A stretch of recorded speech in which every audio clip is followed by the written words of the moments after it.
Just this week, automakers reported their Q1 delivery and production numbers, and the reason why this is important is because it gives us our very first glimpse into what these same automakers may be reporting for their Q1 earnings later this month. And while there is still a lot that we don't know about how automakers performed last quarter, there is one thing that is very clear. For some automakers, things don't look great. So let's dive into it, and let's start with some of the good, and then we'll go into some of the ugly. One trend that we are seeing more and more within the automotive industry is automakers that have been bogged down with post-COVID related bottlenecking issues. And these same automakers are finally beginning to see a real uptick in deliveries and production numbers. For example, brands like Toyota and Honda are making obvious strides within their production output, and this is being reflected in their delivery numbers. American Honda, which is the company behind Acura and Honda, saw a 17.3% increase in deliveries this quarter, with Honda really carrying the team with a 20.9% increase, while Acura actually saw a 9.2% decrease. And keep that Acura number in the back of your mind because this reflects a trend that we'll see throughout this video. Luxury brands are seeing a decline in production and delivery numbers, while their non-luxury counterparts are seeing a significant increase, at least for the most part across multiple brands that we'll be looking at today. Another example of this is Nissan Group. Nissan saw an increase of 8.5% last quarter, while Infiniti saw a decline of 11.8%.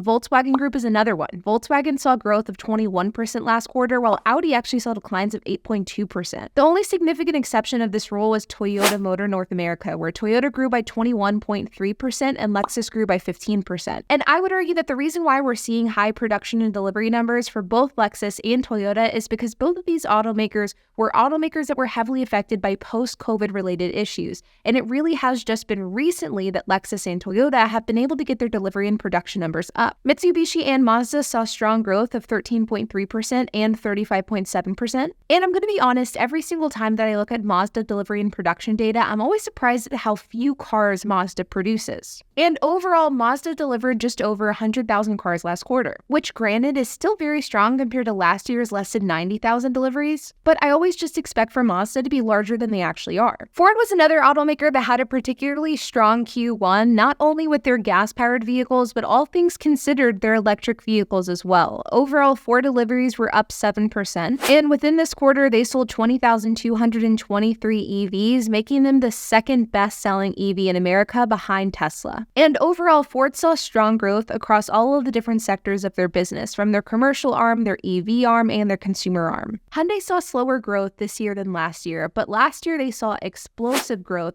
so the fact that Hyundai is up at all is a strong sign. And similar to Toyota and Lexus, Hyundai and Genesis were both up year over year, with Genesis actually carrying the largest delivery growth within the Hyundai-Kia umbrella, and Kia bogging down the brand by seeing a decline of 2.5%, bringing the Hyundai-Kia brand to an overall delivery decline of 0.8%. We are no longer seeing, at least across most brands, these double-digit increases, and this is due to the fact that sales and deliveries are beginning to level off and normalize. And the brands that we are seeing double-digit growth from, like Toyota, Honda, Mazda, these are brands that had been bogged down previously post-COVID. But we are slowly but surely beginning to see this normalization take place, like with Toyota, for example. Toyota has seen explosive growth with their delivery and production numbers, and they are quickly entering GM territory. And so I predict that as 2024 continues, we will see this quarter-over-quarter growth begin to decline for brands like Toyota. And well, speaking of GM, let's go into the ugly. While the headlines tout the fact that GM saw a year-over-year decline in deliveries, and while this is technically true, it isn't exactly the full picture either, because while GM did deliver 1.5% less vehicles in Q1 of this year compared to last year, their retail sales were actually up 6%.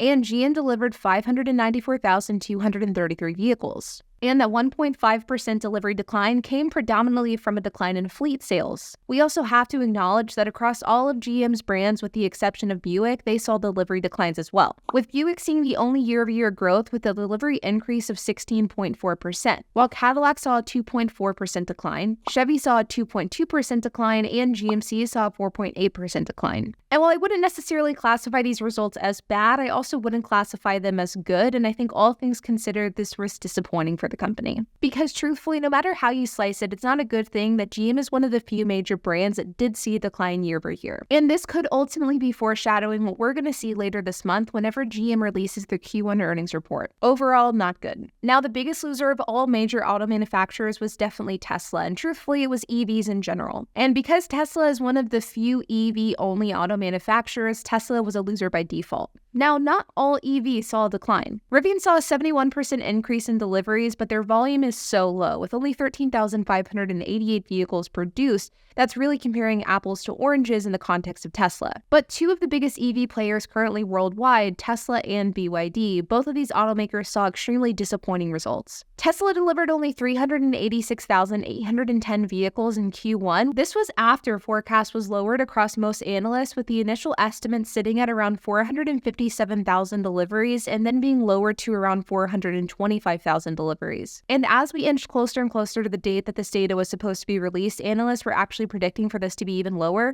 But even with that in consideration, Tesla still missed analyst expectations. This is down 8.5% from a year ago and is also down 20% from their peak. And the thing is, Tesla sort of has a multifaceted problem. For example, last quarter, Tesla ran into production issues that weren't necessarily tied to consumer demand. But we also have to acknowledge the obvious demand issue as well, because the gap between delivery numbers and production numbers, well, that just can't be ignored. Because production numbers for Q1 sat at 433,371 vehicles, but deliveries were only at 386,810 vehicles. So while production was definitely bogged down, they didn't really affect the number of vehicles that were actually delivered because there was still a surplus at the end of the quarter. So really, no matter how you slice it, there is more supply than there is demand currently with Tesla as a brand. In fact, according to a statement from an analyst from Deutsche Bank, there are many reasons Tesla might be struggling to sell their cars: slowed interest from consumers, EV charging anxiety, and more. But the difference between the number of EVs built and the number of cars sold confirms that beyond the known production bottleneck, there may be a serious demand issue.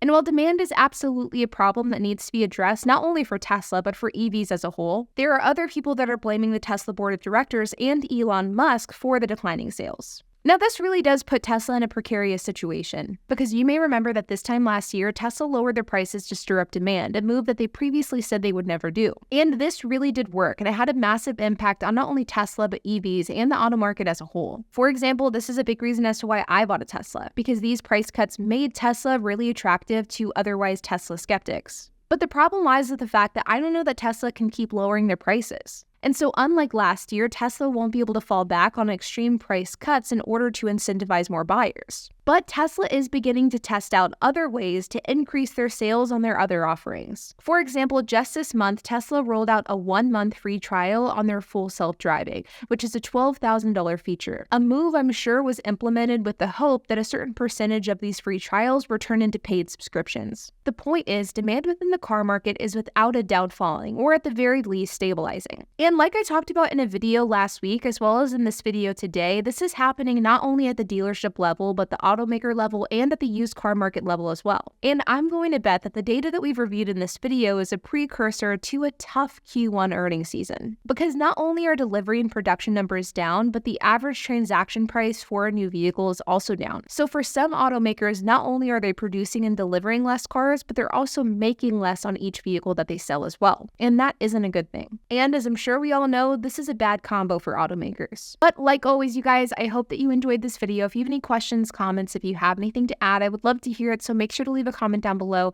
And while you guys are at it, make sure to hit the like button, hit that subscribe button, and hit the notification bell. And I will see you guys in the next video.